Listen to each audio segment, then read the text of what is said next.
The morning light cut through Emily Morrison's studio apartment in Portland, but she barely noticed.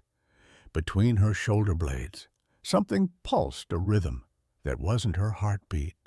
She'd blamed it on long hours, hunched over her tablet, designing logos for clients who never seemed satisfied. Just tension, just stress.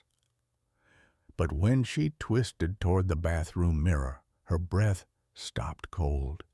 A lump, walnut-sized, pink as newborn skin, her fingers touched it warm, almost feverish, and beneath her trembling touch, it moved, not the shifting of fluid or muscle, something deliberate, purposeful. Just a cyst, she whispered to her pale reflection. Just a pinched nerve. But her body knew better. Something alive pressed against her spine from the inside. That night, lying perfectly still in the dark, Emily felt it pulse again, waiting. Leave a like and share your thoughts in the comments along with the city you're watching. From now, let's continue with the story. 48 hours changed everything. The walnut became a fist. Emily couldn't wear anything but loose sweaters now, the fabric tinting over the grotesque bulge that had claimed her upper back. She'd canceled 3 client meetings, invented a flu she didn't have, and spent hours staring at WebMD pages that offered no answers. The pain had evolved too. What started as dull pressure now radiated down her right arm in electric jolts. Her fingers went numb at random moments, holding her coffee mug, brushing her teeth. Once, her hand jerked violently while she was drawing, dragging a jagged line across her screen. She'd gasped and pulled back, staring at her own hand like it belonged to someone else. But worse than the pain were the reflexes. Tuesday afternoon, working at a coffee shop, someone dropped a glass behind her. Emily spun and caught it mid-fall before the sound registered in her mind. The barista laughed and called her a ninja. Emily's smile felt like cracking ice. How did she know? How did her body move before her brain could process the noise that night? She dreamed again, the same dream. The same kitchen with yellow curtains and alphabet magnets on the refrigerator. The same small hands reaching for a cookie cooling on the counter. The same woman's voice, warm as honey. Sarah, sweetie, not yet. They're still hot. Emily woke with tears on her face and the name Purra on her lips. She didn't know anyone named Sarah. Wednesday night. She lay awake in the dark, listening to the city sounds beyond her window, car horns, distant sirens, the couple arguing in the apartment below, and beneath it all, that rhythm, that second heartbeat. Emily pressed her hand against her chest, counting. 72 beats per minute, normal. Then she reached back awkwardly, fingers finding the mass. Through her skin, she felt it, slower, steadier, 54 beats per minute. 2 hearts, 1 body. Her phone lit up with a text from her mother. Honey, you haven't called all week. Everything okay? Emily stared at the screen. How could she explain Mom? Something's growing out of my spine. Mom. I think it's alive. Mom. I'm hearing things and dreaming about someone else's memories. She typed, just busy with work. I'm fine. The lie tasted like copper. At 3 a.m, Emily finally admitted defeat. She sat on the edge of her bed, hands shaking, and dialed 911. 911, what's your emergency? Emily opened her mouth, closed it. Her throat had seized up. Ma'am, are you there? Are you in danger? Was she? From what? From herself. From the thing that shared her body. Her voice cracked. I need help. Something's wrong. Something's really wrong. Okay, ma'am. Stay calm. What's your address? As Emily gave her location, she caught her reflection in the dark window, for just a moment, in the glass. She thought she saw two shadows where there should have been one. The fluorescent lights of Oregon Health and Science University's emergency room hurt Emily's eyes. She sat on the examination table, paper crinkling beneath her, while a young resident named James Thornton pressed gloved fingers against the mass. His confident expression vanished instantly. This. He pulled his hand back as if burned. The density, the structure. This isn't a lipoma. Emily's throat tightened. What is it? He didn't answer, just stripped off his gloves and left the room without a word. 20 minutes later, a woman in her mid-40s entered. Margaret Sullivan had steel-gray hair, pulled into a neat bun, and eyes that had seen too much to be surprised easily. But when her fingers found the lump, those eyes poignant. Have you ever had an MRI? Emily? No. You're getting one now. The MRI machine swallowed Emily whole. The hammering sound filled her skull, metallic, rhythmic, relentless. She kept her eyes closed and tried to breathe slowly, tried not to think about the growth pressing against her spine. Through the wall, she heard voices, clinical, urgent. When they finally slid her out, Dr. Sullivan stood beside the technician, both staring at a screen Emily couldn't see. The technician's hand covered her mouth. What? Emily's voice came out small. What is it, Dr. Sullivan approached slowly, choosing her words with surgical precision. Emily, I need you to stay calm. What we're seeing is unwool.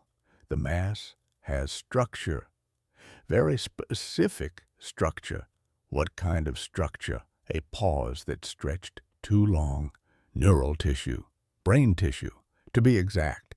It has the characteristic folds and patterns we see in cerebral development. The room tilted.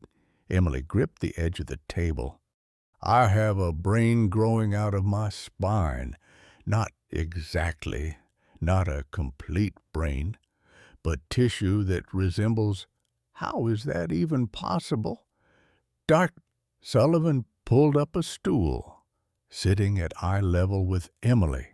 In extremely rare cases, during fetal development, neural cells can migrate to unusual locations. It's a developmental anomaly. We call it ectopic neural tissue. Emily's hands shook. Can you remove it? That's what we need to determine. But Emily, Dr. Sullivan hesitated. We need to run more tests. Functional imaging. We need to understand what this tissue is doing. Doing? What do you mean doing? The initial scan shows electrical activity. The words hung in the air like smoke. You mean it's alive? All tissue is alive, Emily. But this appears to be generating neural impulses, signals. Emily thought of the second heartbeat, the dream, the reflexes that moved faster than thought. I need to transfer you to a specialist facility.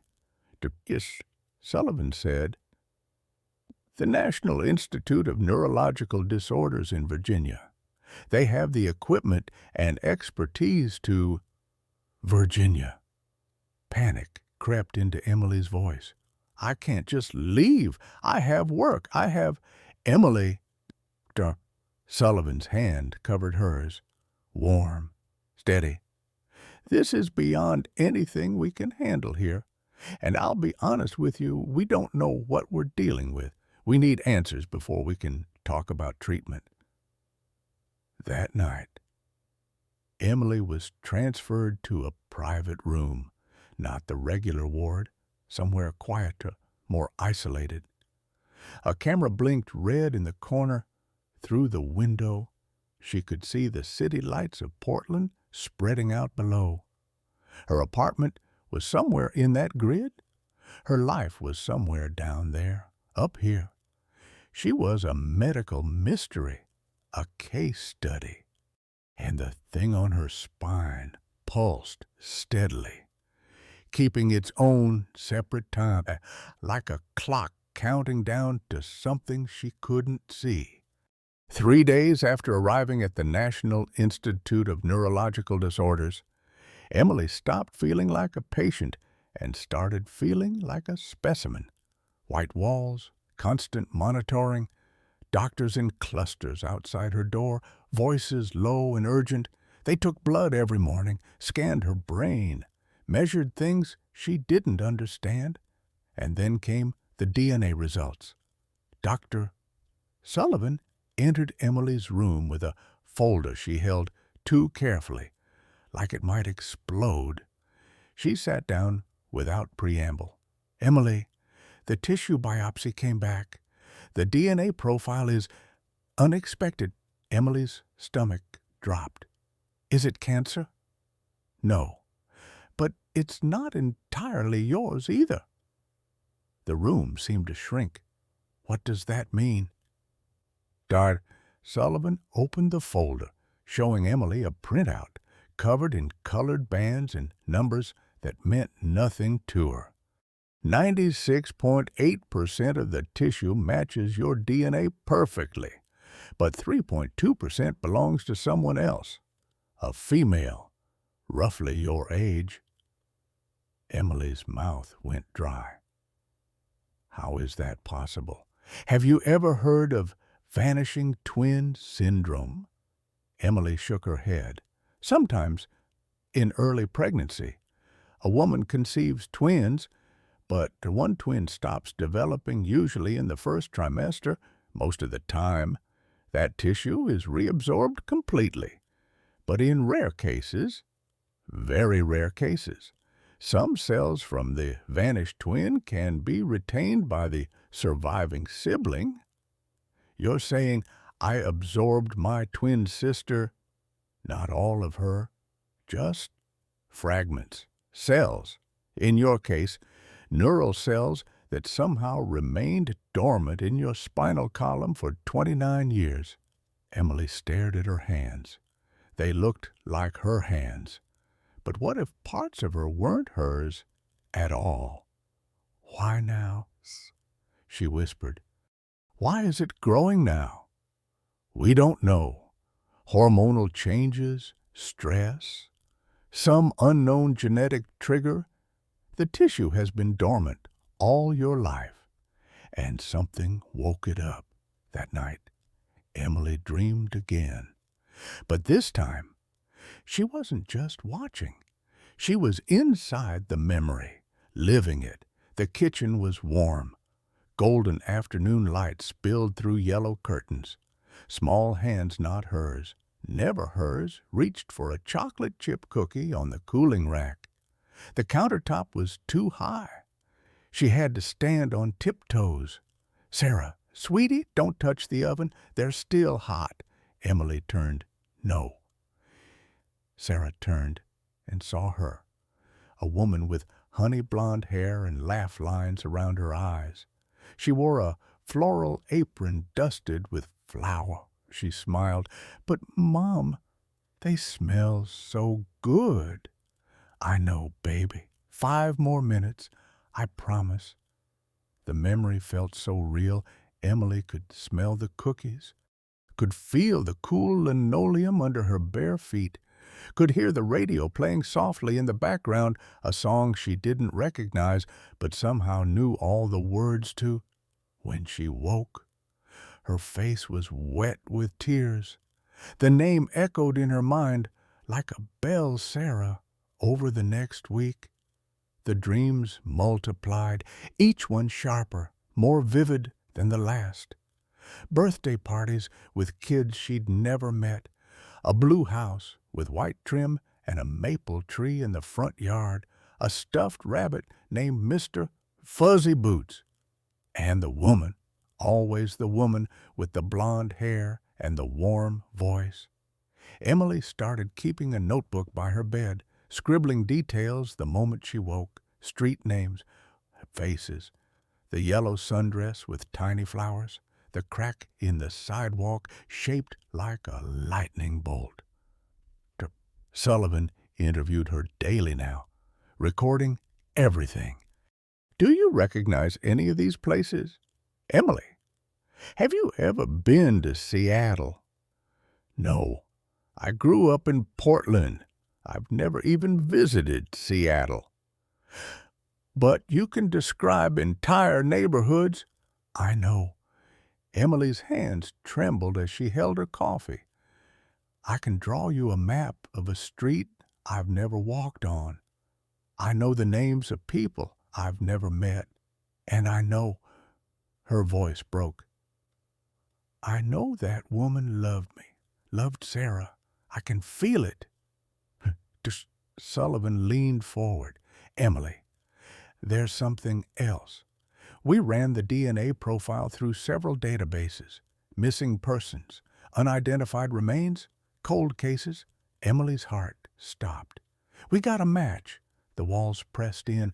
The fluorescent lights buzzed too loud. Her name was Sarah Elizabeth Hartley. She disappeared from Seattle in June 4. She was 8 years old. The photograph was 20 years old. But Emily recognized the face instantly. Sarah Elizabeth Hartley, 8 years old, blonde hair and pigtails, green-blue eyes that seemed too sad for a child. The same eyes Emily had been seeing in her dreams for weeks. She went missing on June 22nd, 2000, Sullivan said quietly. She was playing in front of her house on Maple Street. Her mother went inside for less than 5 minutes. When she came back out, Sarah was gone. Emily couldn't stop staring at the photo. And you think, what, that this is her, that somehow Sarah is. She couldn't finish the sentence. It sounded insane. Dr. Sullivan pulled up more files on her tablet. We contacted the FBI. They still had Sarah's toothbrush from 2004, DNA sample. We ran it against the tissue from your biopsy. A long pause. It's a match, Emily. The 3.2% foreign DNA in the neural tissue belongs to Sarah Hartley. The room spun. Emily gripped the armrests of her chair. But that's impossible. You said vanishing twin syndrome. You said it was my twin from the womb. That's what we thought initially. But the records... Dr. Sullivan's voice was careful, measured. We pulled hospital records from 1995.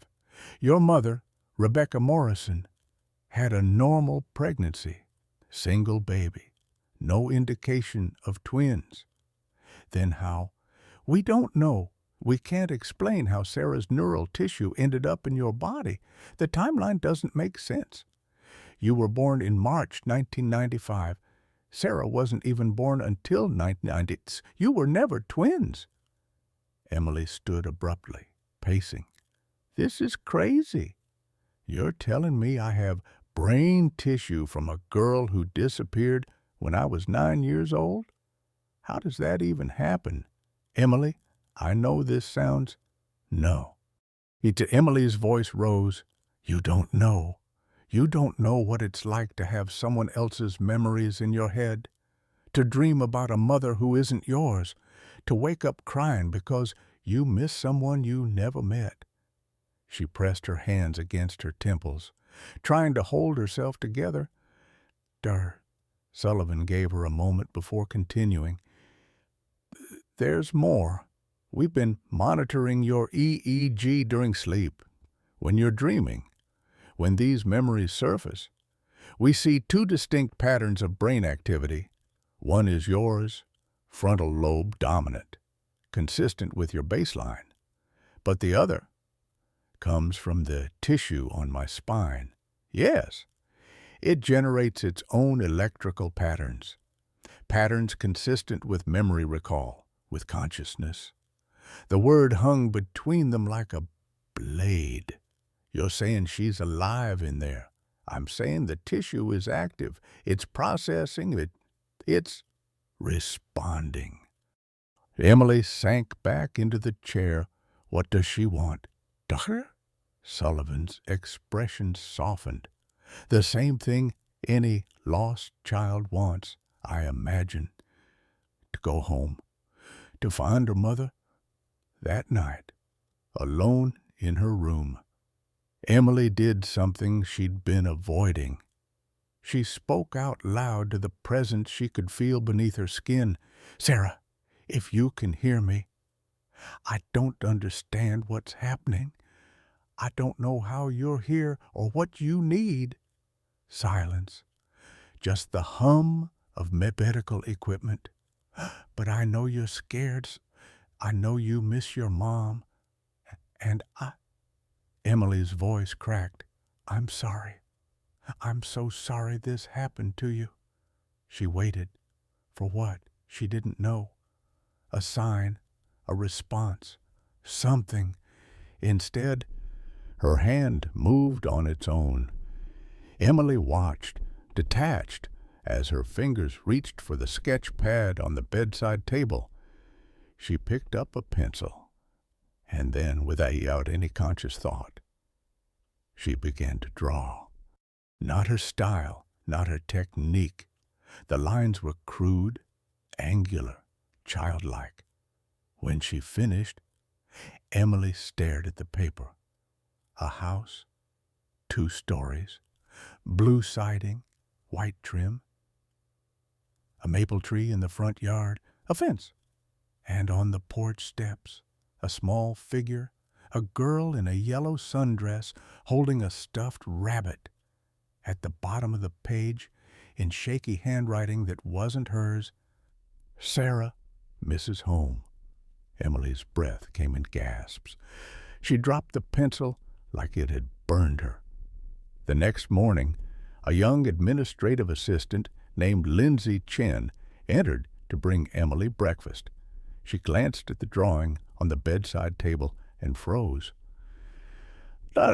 Sullivan needs to see this. It's just a sketch. I don't even know why I wrote my thesis on missing children cases, cold cases. This house. Lindsay's hands trembled as she picked up the drawing. I know this house. 15 minutes later, Sullivan stood in Emily's room with her tablet, showing a photograph from the FBI's missing persons database. Sarah Hartley's home, 18 Maple Street, Seattle, Washington. Every detail matched Emily's drawing perfectly, down to the crack in the sidewalk, down to the stuffed rabbit on the porch. Emily hadn't just dreamed Sarah's memories. She had accessed them, piece by piece, frame by frame, and Sarah was trying to tell us something. The neurological tests began the following day, and with them came revelations that shattered what little Emily understood about her own body. Sullivan dropped a pen behind Emily without warning. Emily spun and caught it before the sound registered in her conscious mind. 0.03 seconds. Impossibly fast. Again, Dr. Sullivan said. 5 more times. 5 perfect catches.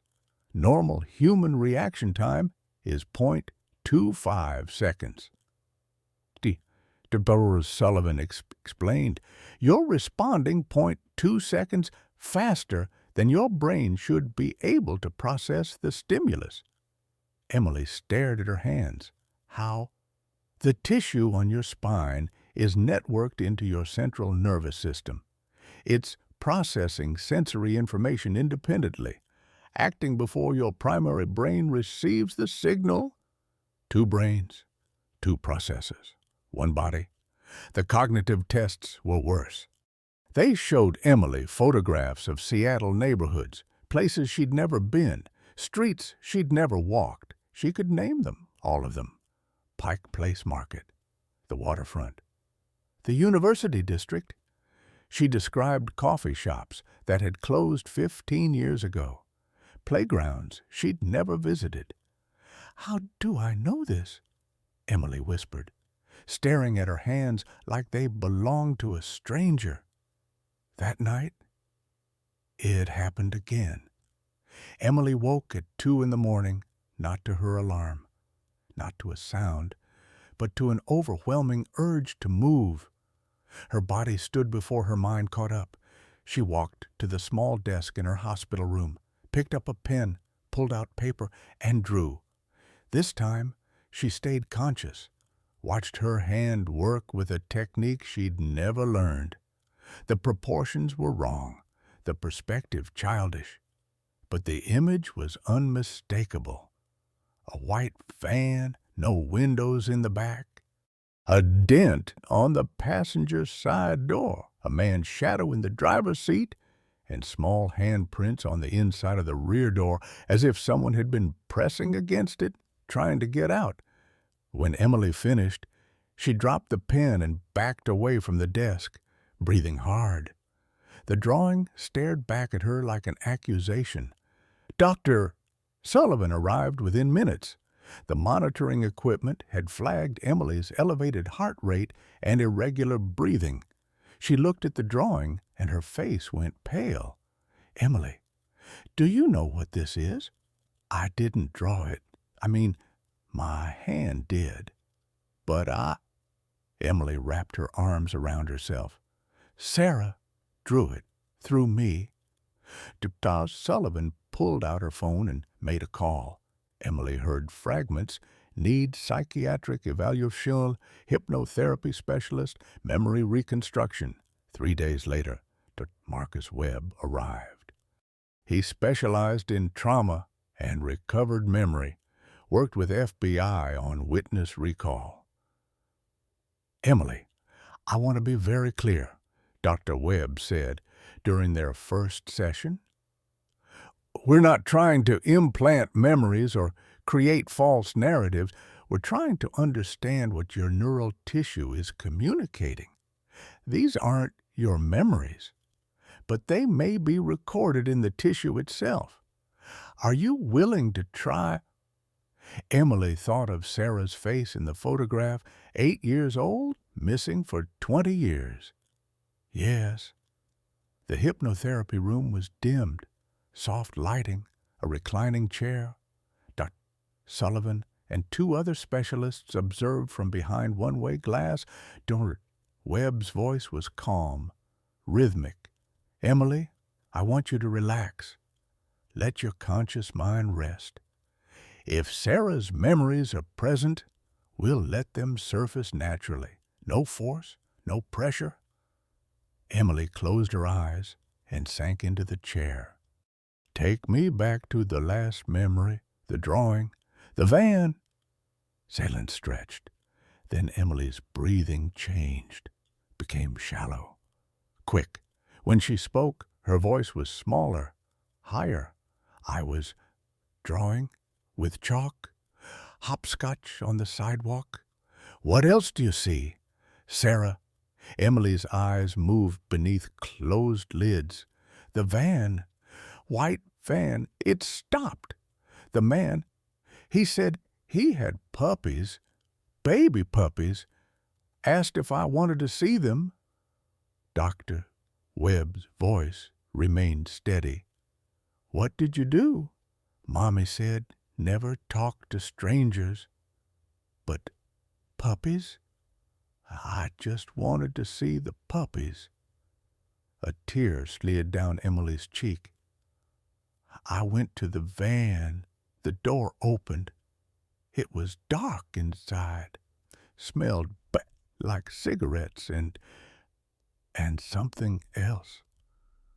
What happened next? Emily's entire body tensed. He grabbed me, pulled me in. I screamed. I screamed for Mommy, but the door closed and it was dark, and he was driving, and I couldn't get out. Sarah, you're safe now. You're safe. But Emily thrashed in the chair, hands clawing at invisible doors. Let me out, please. Mommy, Mommy. Dr. Webb signaled to Dr. Sullivan. They brought Emily out of hypnosis quickly, carefully. She woke sobbing, curled into herself like a child. Dr. Sullivan held her until the shaking stopped. She died in that van, Emily whispered. I felt it. I felt her dying. She was so scared. She just wanted her mother. The recording was sent to the FBI that night. The description of the van, the smell, the dented door, every detail Sarah's memories had preserved. 2 weeks later, they got a hit. Gerald Wayne Hoffman, registered sex offender, died in prison in 2010. His property in rural Montana had never been fully searched. The excavation team found 3 graves, small graves. One of them held bones that DNA testing confirmed belonged to Sarah Elizabeth Hartley. After 20 years, Sarah was finally found.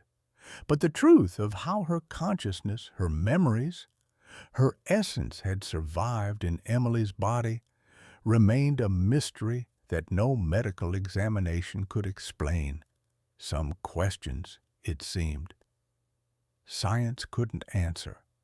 The phone call came on a gray Thursday morning. Dr. Sullivan made it herself, standing in her office with Emily beside her, both women bracing for what came next. The phone rang the 3 times before a man answered. Hello. Mr. Hartley, this is Dr. Margaret Sullivan from the National Institute of Neurological Disorders. I'm calling about your daughter, Sarah. The silence that followed felt infinite. What about Sarah? David Hartley's voice cracked on his daughter's name. Did you find something? Is she... Mr. Hartley, I need you to sit down. What I'm about to tell you will sound impossible. Emily heard a woman's voice in the background. David, who is it? Is it about Sarah? It's Linda, my wife. She's here. Please, just tell us. Dirk Sullivan took a breath. We found a part of Sarah. Not all of her, but neural tissue, brain tissue. It's been preserved in another person's body.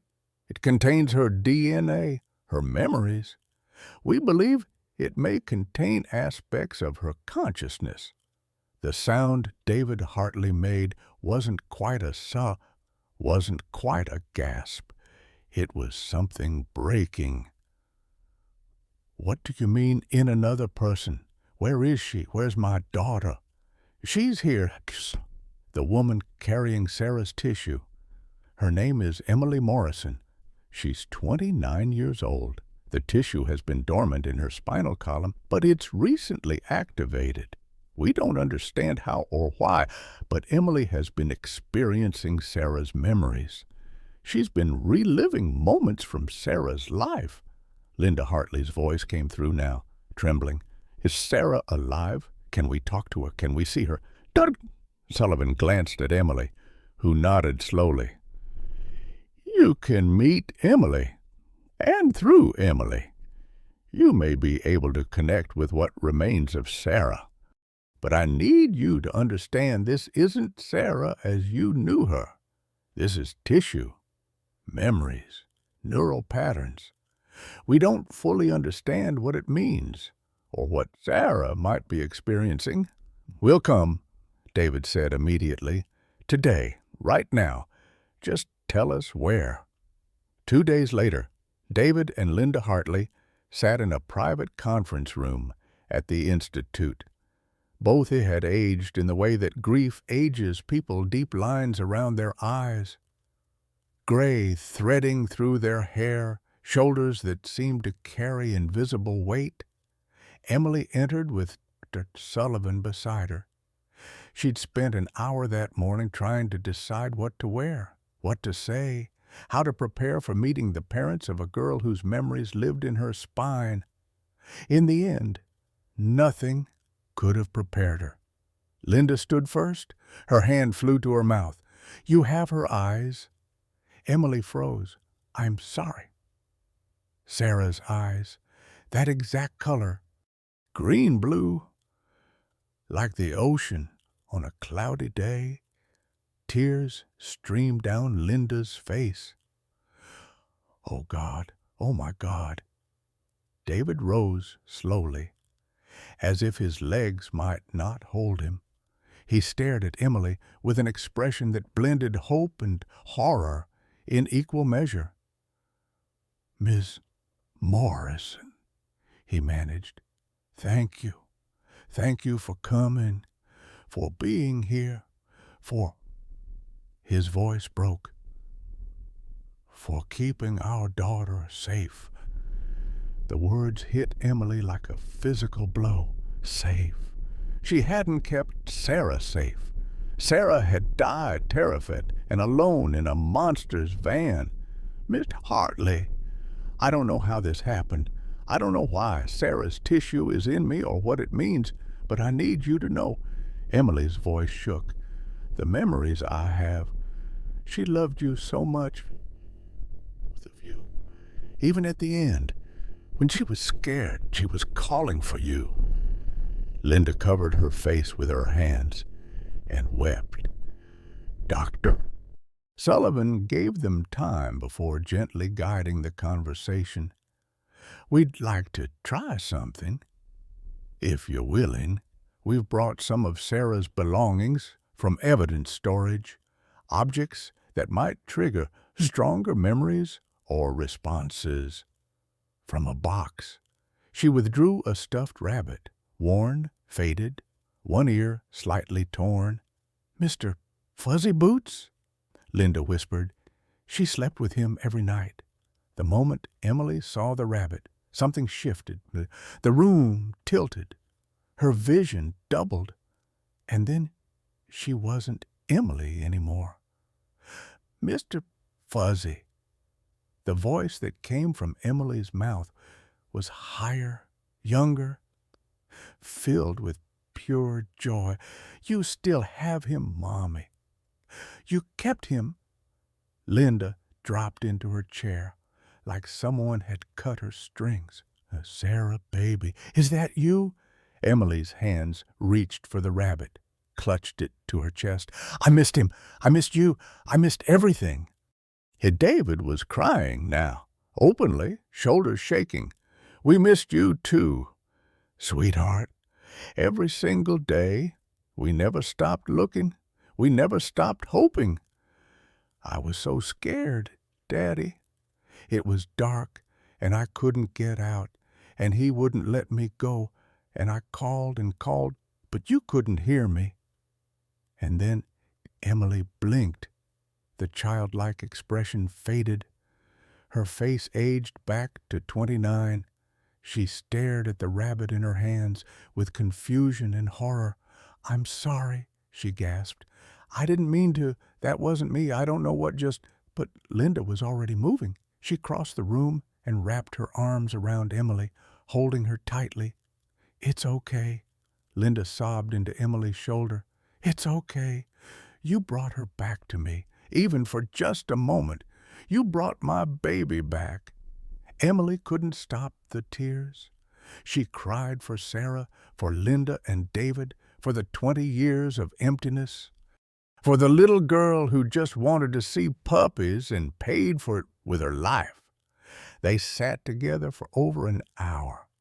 Linda showed Emily photographs, Sarah's 8th birthday party, her first day of school, Halloween costumes, Christmas mornings, With each image, fragments of memory surfaced in Emily's mind, not all of them, not complete, but enough to confirm that Sarah Hartley's essence, her memories, her consciousness, in some form, had survived inside Emily Morrison.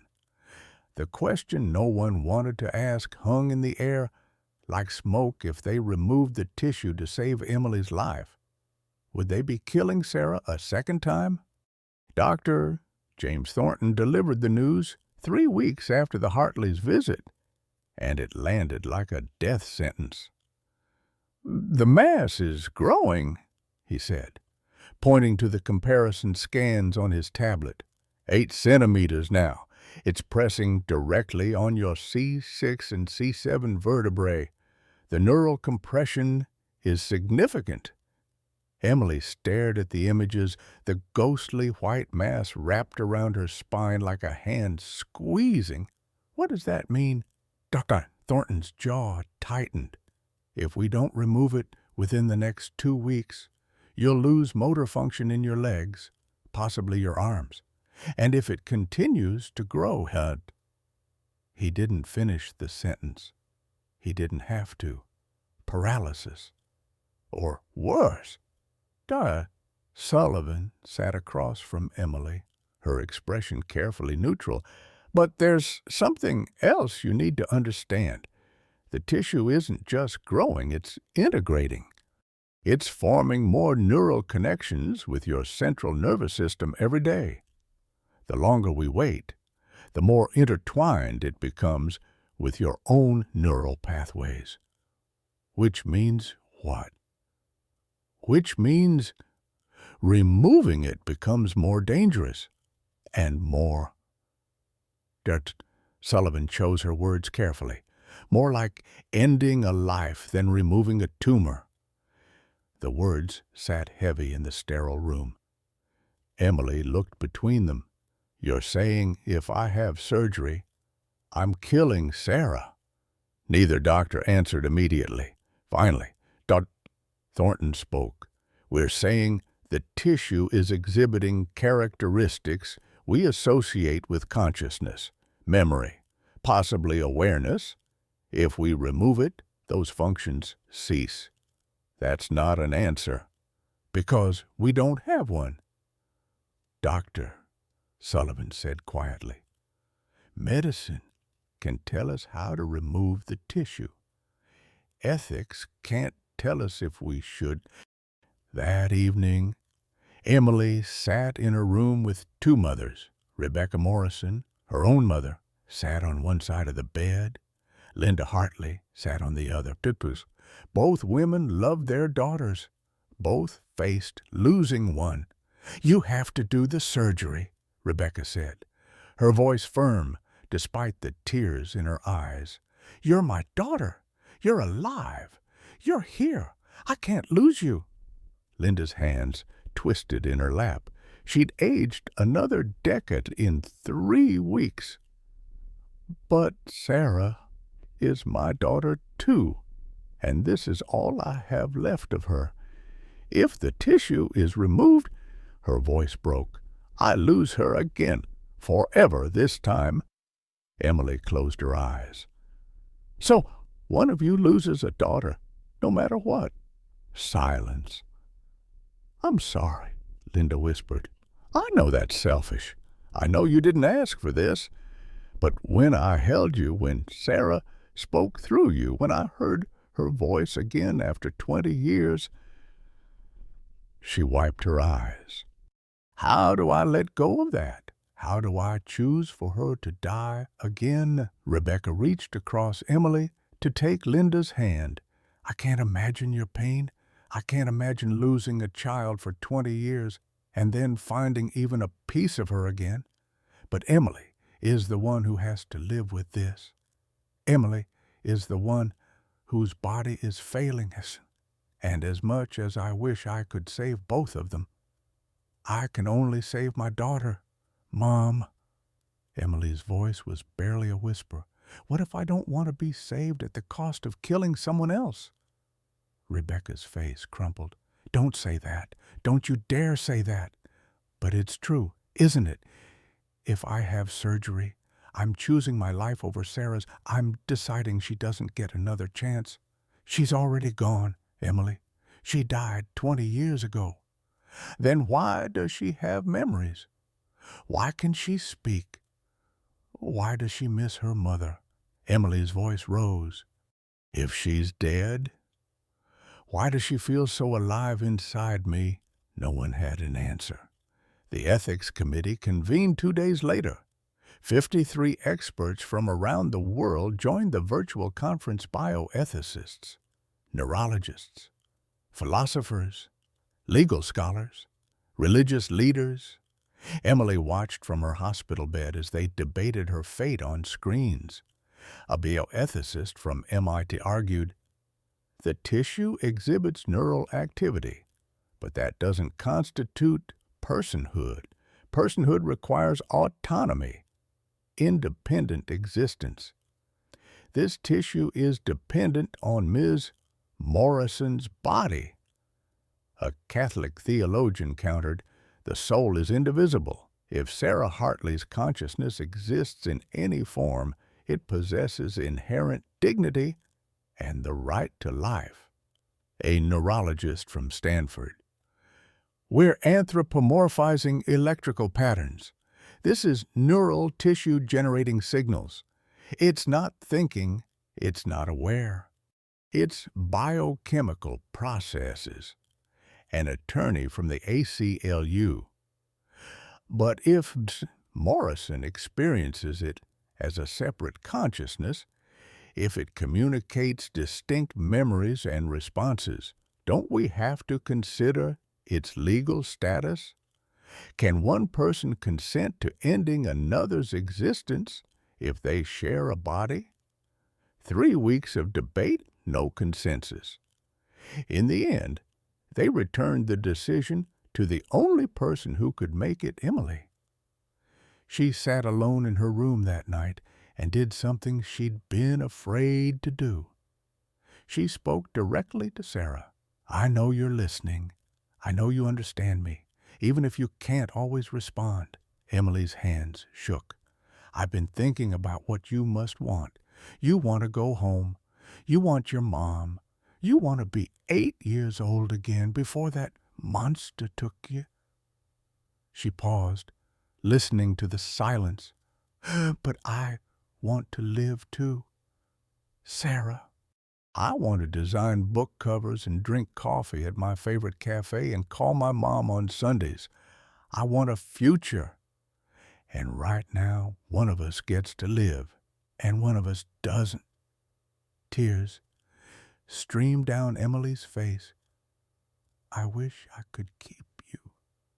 I wish we could share this body, share this life, but I'm losing myself.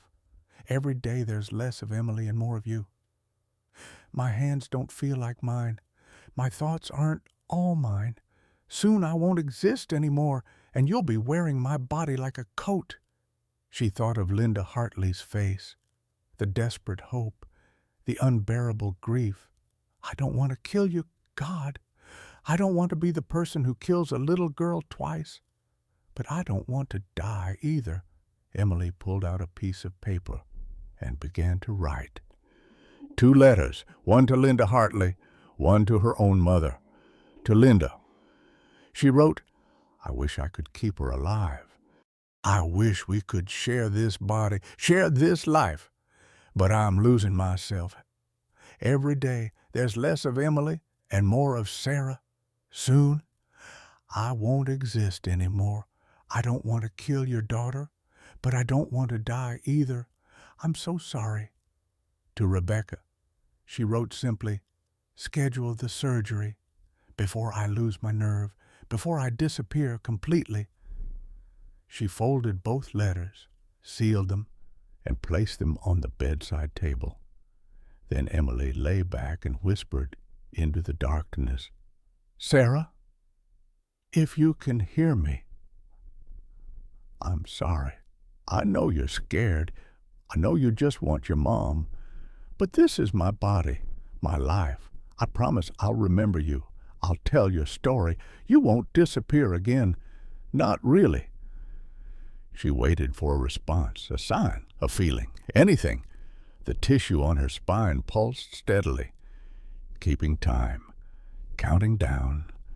The surgery was scheduled for dawn on a Tuesday. 18 hours on the operating table, 12 specialists. A team assembled from across the country, the finest neurosurgeons, spinal specialists, and neurologists that medicine could offer. 450,000 doctors worldwide had registered to watch the live medical feed. It was unprecedented, historic. The removal of neural tissue exhibiting consciousness from a living host. Some called it a miracle of modern medicine. Others called it murder. Emily didn't sleep the night before. She sat in her hospital bed, watching the city lights through her window, feeling Sarah's presence beneath her skin like a second heartbeat. At midnight, her mother arrived, red-eyed and exhausted. "I brought you something," Rebecca said, pulling out a worn photo album. "I thought you might want to see these before." Before. The word hung between them like smoke. Rebecca opened the album to a photo of Emily at 8 years old, the same age Sarah had been when she disappeared.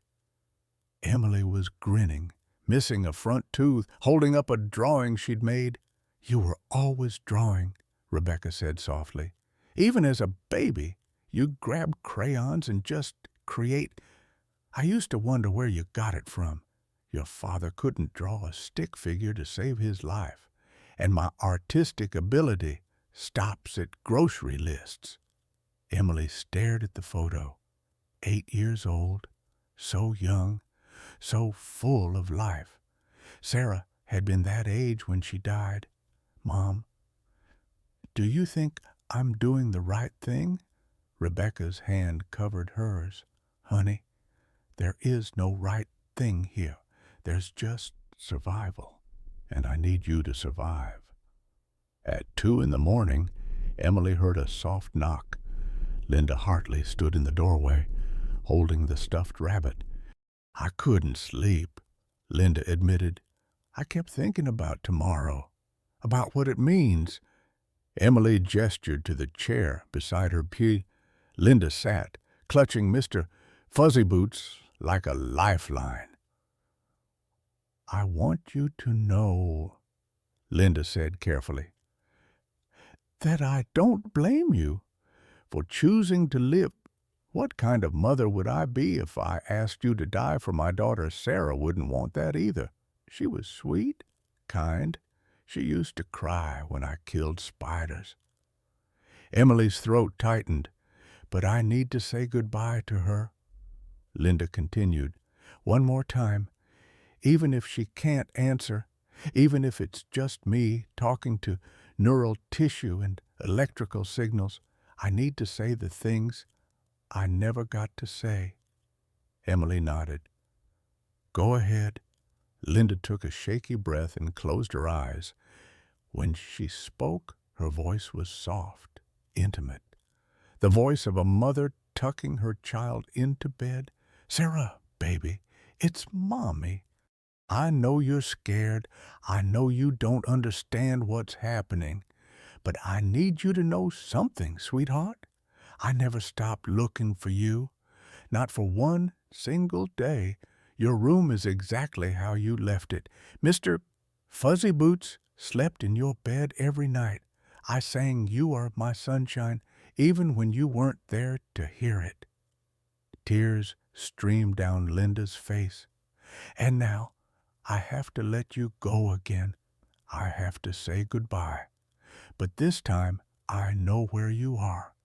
This time I'm not wondering if you're cold or hungry or calling for me. This time I know you're at peace." Linda opened her eyes and looked at Emily. "Thank you for giving me that. Thank you for bringing my daughter home, even if it's not the way I imagined. You gave me closure." You gave me goodbye." Emily felt something shift inside her, a warmth, a sadness, an ache that wasn't entirely hers. For just a moment, her hand reached out and touched Linda's face. The gesture was gentle, childlike. Then Emily blinked, and her hand was her own again. But Linda was smiling through her tears. "She heard me." "I know she did." At 5 in the morning, they prepped Emily for surgery. White gown, IV line, monitors attached to her chest. Dr. Sullivan came in to review the procedure one final time. "The tissue has integrated extensively with your spinal cord," she explained. "We'll need to separate it strand by strand. It's delicate work. There's significant risk of paralysis, nerve damage, or complications from blood loss. Your heart could stop. We might lose you on the table. I understand." Emily, Sullivan's professional mask slipped. "Are you sure, absolutely certain?" Emily thought of Sarah's memories, the kitchen with yellow curtains, the smell of chocolate chip cookies, the woman with blonde hair and laugh lines. She thought of the white van, the darkness, the terror. She thought of 20 years of Linda Hartley's grief. And she thought of her own life, the future she wanted, the design she hadn't created, the coffee she wanted to drink on Sunday mornings. "I'm sure," Emily whispered. "But Dr. Sullivan, if something happens to me, if I don't make it, tell Sarah's parents I tried to keep her safe as long as I could." Sullivan's eyes glistened. "I will." They wheeled Emily down the sterile corridor toward operating room 7. The lights above blurred into streaks. Her mother walked alongside the gurney, holding her hand. "I love you," Rebecca whispered. "Come back to me." "I love you too, Mom." At the operating room doors, they had to let go. Emily watched her mother's face disappear as the doors swung closed. The operating room was blindingly bright. Chrome instruments gleamed on trays. Machines beeped and hummed. Faces behind surgical masks peered down at her. Dr. Thornton's voice was steady and calm. "Emily, we're going to start the anesthesia now. I need you to count backward from 10. Emily took a breath. 10, 9, 8. The world began to soften around the edges. 7, 6. She thought of Sarah, hoped wherever the little girl's consciousness went, it would be warm, safe, home. 4. Her mother's face, Linda's tears, Mr. Fuzzy Boots. 3. Darkness crept in from the periphery. 2. And then, in the space between waking and sleep, Emily heard it, soft, clear, unmistakable. A child's voice, barely a whisper. "Thank you." The anesthesia pulled Emily under like a tide, and the last thing she felt was the faintest sensation of small fingers squeezing her hand, a gesture of comfort, of forgiveness, of goodbye. In the observation gallery, 450,000 medical professionals watched as Dr. Thornton made the first incision.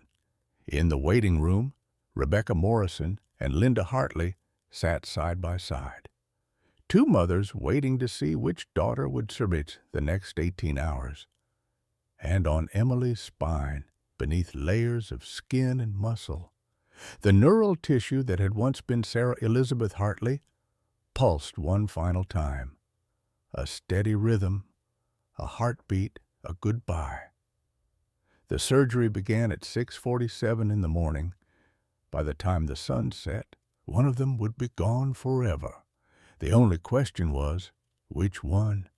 Sometimes the hardest choices aren't between right and wrong. They're between two rights that can't exist together. Emily's story asks us something profound. If you could save yourself only by letting go of someone else, could you live with that choice?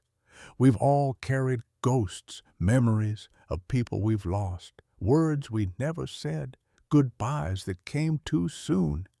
Emily carried Sarah not just in her body, but in her heart. She gave a grieving mother one last chance to say, "I love you," after 20 years of silence. That's not just medical mystery. That's grace. It's the kind of love that costs everything and asks for nothing back.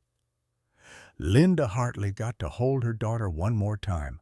Rebecca Morrison fought to keep hers alive.